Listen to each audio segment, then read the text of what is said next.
All right, how many times have you gone through and tried something to help fix one of these symptoms? You've felt fatigued, you're waking up in the middle of the night and you're thinking, oh my gosh, I just need to really work on my sleep pattern. Well, I'm bloated sometimes, not every day, and sometimes I can figure out what it is, but sometimes it happens randomly, I'm not sure. And then you're thinking, yeah, I have PMS, but I mean, that doesn't bother me every day, but I definitely have issues with it certain times of the month more than others. And then you also can have some weight gain and you're thinking, gosh, maybe I just need to try harder. I need to work harder on this or that. And then there's brain fog, confusing everything, making it harder to track, harder to keep record of things and understand where you're at and where you've been. Some of these symptoms kind of blend and muddle together overall.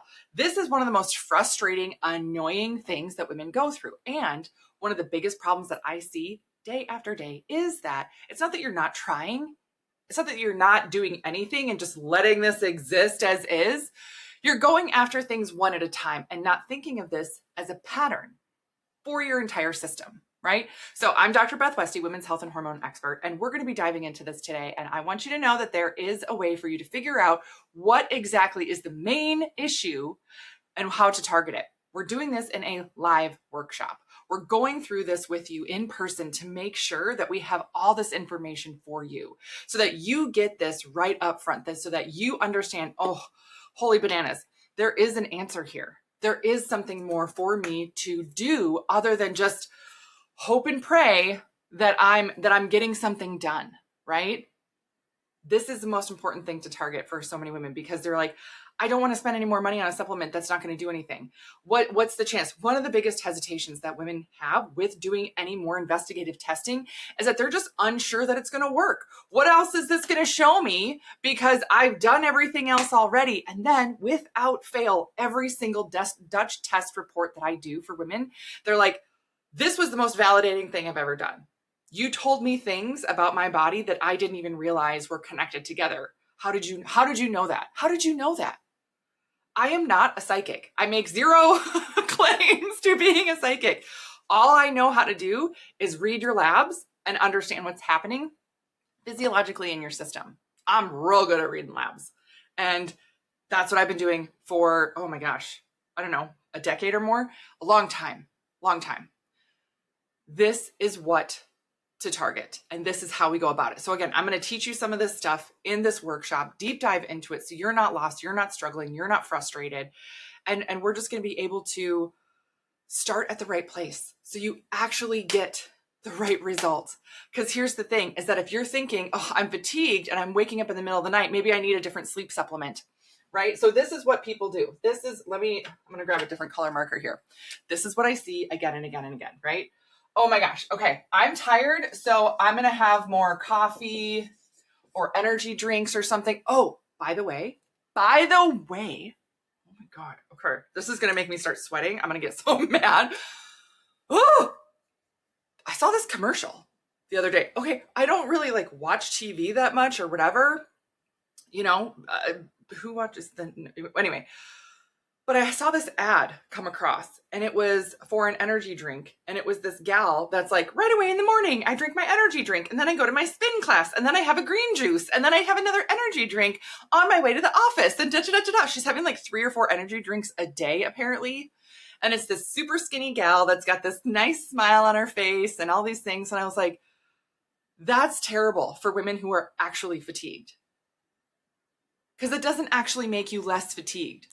The whole chemistry of caffeine and what that does to your system is it just blocks you from feeling the tiredness chemical effect, essentially. So it doesn't actually get you more energy. And if you don't have that beverage available or you don't have that caffeine source available, you can't function, right? And the really difficult thing about this is that the more you keep going with this, the more caffeine you're going to need for it to make an impact. I have gals that tell me, oh my gosh, I started off with 1 cup of coffee in the morning and now it's 3 cups of coffee in the morning and I need an energy drink in the afternoon. And I had someone tell me once, she's like, yeah, I have 3 to 4 cups of coffee in the morning. Midday, I have an energy drink. And then just to make it through the afternoon, I do a pre-workout because there's more caffeine and energy boosting things in that. She's not working out. So I was like, I need you. And then she's like, yeah, I have all this anxiety. I was thinking about, and I was like, okay, I need you to stop and add up right now, we're going to pause our conversation and I want you to look up how much caffeine is in each of your cups of coffee, because she's not having just a small cup, right? It's like huge mugs, and she's having like 3 or 4 of those in the morning. I was like, you're drinking like a pot of coffee in the morning. And then I want you to add up the caffeine in that, add up the caffeine in your energy drink, and then see how much caffeine is in that pre-workout. How much are you getting a day? Enough for a horse, basically. Like, that's not a human level. That's no wonder why you have heart palpitations and you feel really anxious. You're just over caffeinating yourself a ton. And genetically, there are some people who are way more sensitive to caffeine than others. Not your fault, right? It's like a genetic thing, right? So this is a big thing. If you're reaching for coffee and you're noticing that over time, you have to have more and more and more. Of course you do, right? But this is what I see constantly. Oh, I'm awake in the middle of the night. I know I'm going to have some melatonin. Now, do we need melatonin? Yes, we make it though. You are supposed to make your own melatonin to help with your natural sleep cycles. Really? Yes. Now, doing light therapy, I don't want to call it light therapy, I guess. Matching your circadian rhythms to the natural sunrise, sunset is one of the most beneficial things you can do to help your body release the most amount of melatonin. Can you get it from foods? Absolutely, you can. One of my favorite things to do to help get some of that natural melatonin going is tart cherry juice. My favorite nighttime, sleepy mocktail, if you will. If you want like the full recipe, just send me a note, right? Send me an email. I will send it to you. It is like a shot glass, right, of tart cherry juice. It's pure tart cherry juice. That's it.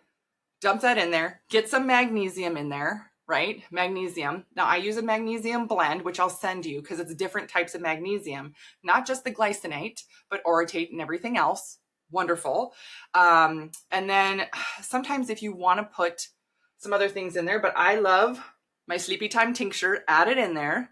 Sleepy Time tincture. And this has some passion flower, lemon balm, chamomile, all these things to just help your brain and body relax. So it's the tart cherry, the magnesium blend, sleepy tincture, and then I put in a little seltzer, a little sparkly, bubbly water to make it fancy. There you go. Not only are you going to sleep really, really well, it's going to help you get to sleep, stay asleep, and it's going to help your natural melatonin production. Because women are really sensitive to melatonin. A lot of times people are like, oh, I tried melatonin, it didn't do anything. And we also test and then see, oh, you know what? You don't actually need melatonin. You already make enough. You make enough of it. So I don't know why you're adding it. You don't need it. Not necessary. You're overdoing it. Yeah. And you can easily get too much for women. That's what I find. A serving is a milligram, right? So if you're like, a serving is 5 milligrams. It's 5 milligrams. And so many women are like, I feel so groggy when I take it. Well, you're taking too much for your system. You might need 1 or 2 to get it kicked off, which means, again, that tart cherry juice is going to do the trick. There you go. Super simple to find that. But again, as I talk about some of these things, I want you to recognize, oh, I've done that. Oh, that's me. Oh, bananas. Ooh, yup.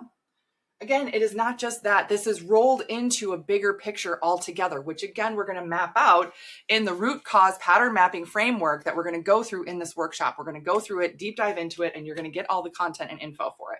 Okay. If you are bloated and it happens randomly, right? You can't figure it out. I've tried elimination diets. I've done this, that, and the other, and I can't figure out this, What the heck, right? Oh, the most common thing I hear, probiotics. Are probiotics good? Sure they are. Is it the end all be all? No. I had somebody once send me she took a picture of her counter and all the probiotics, and there was like 8 different probiotics. And she was like, which one's the best? I was like, potato here, right?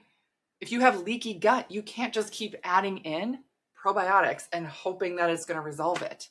Bloating is one of the most common things that I see with something like leaky gut. And leaky gut added with inflammation and a mucus layer issue means that you're not going to be eliminating fully, creating more backlogged problems. Now, again, the leaky gut is not a primary issue. It's a secondary issue to that bacterial imbalance in your gut microbiome.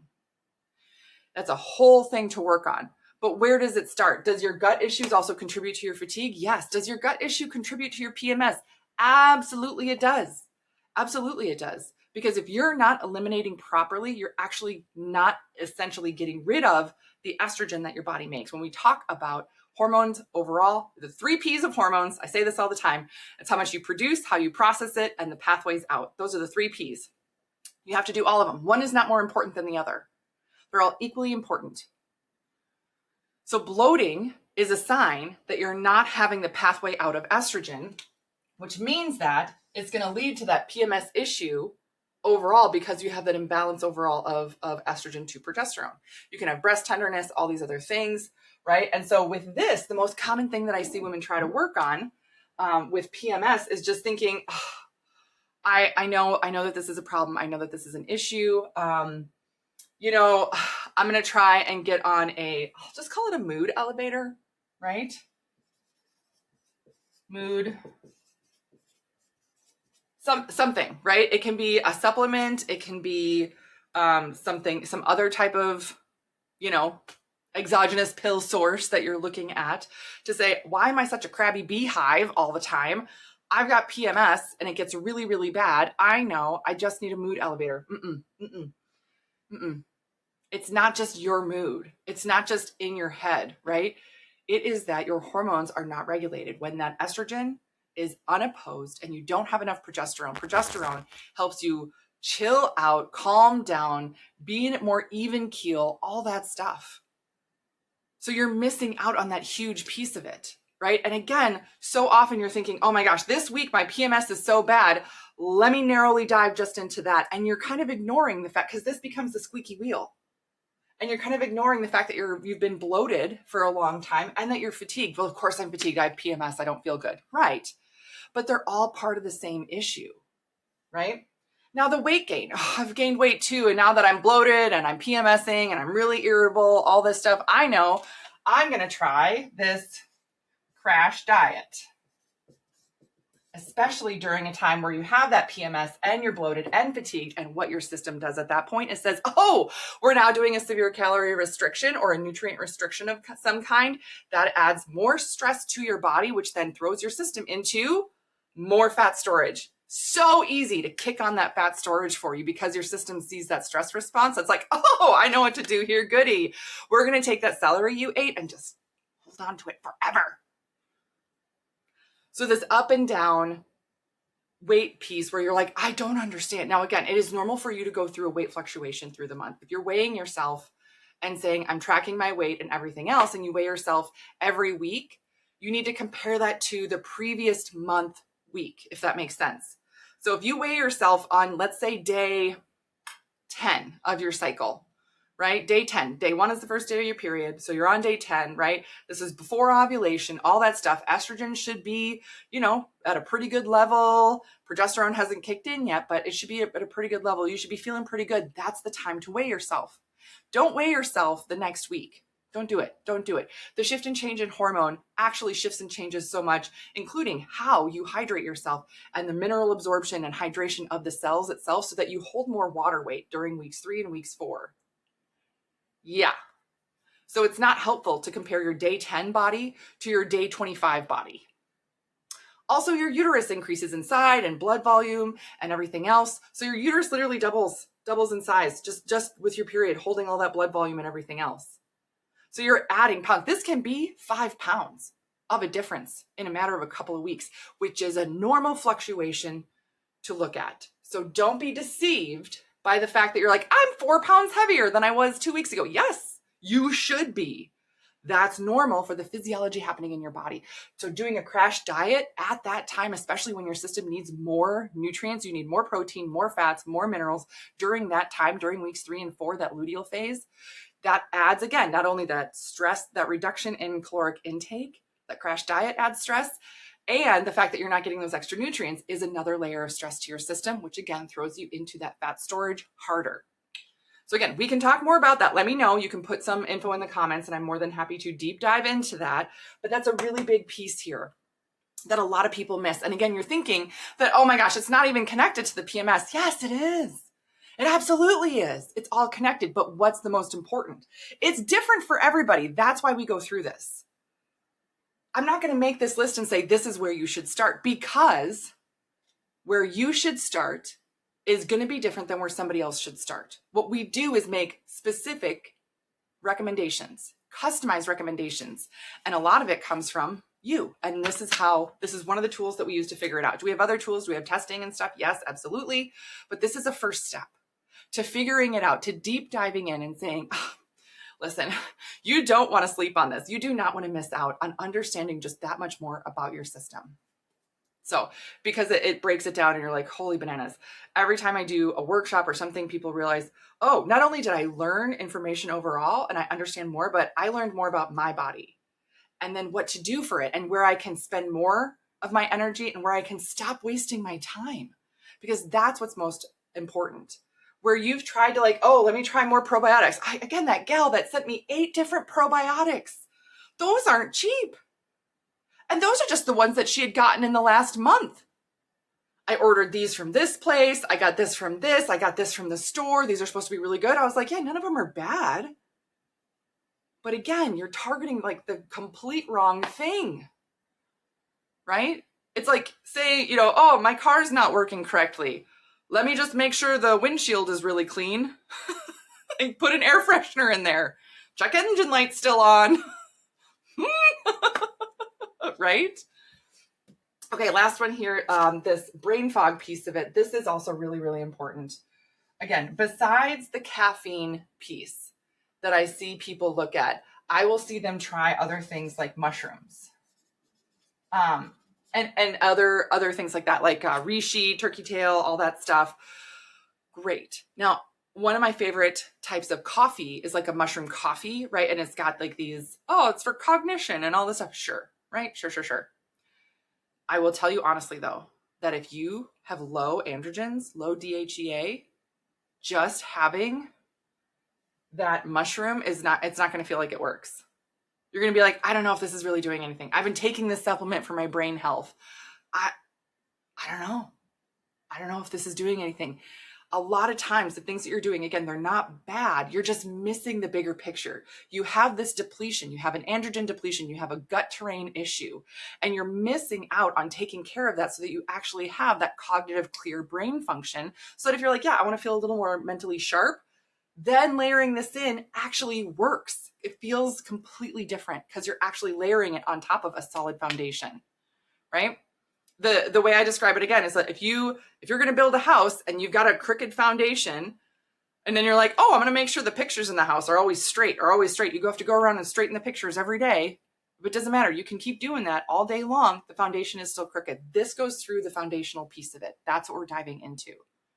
So starting at the right place makes all the difference in the world. So that's what I got for you guys today. Let me know if you have any other questions, if you need anything else. Again, we are going through this live. You will be sent the recording if you can't attend live. But again, this is so valuable to really understand what you have going on. What is your starting point? And then we go from there. So if you have questions, let me know. You can always leave a comment. You'll find all the info below this video. And don't hesitate to reach out and email me, because this is a lot of stuff we just went through and I rapid fired through it. So anyway, I can't wait to see you there.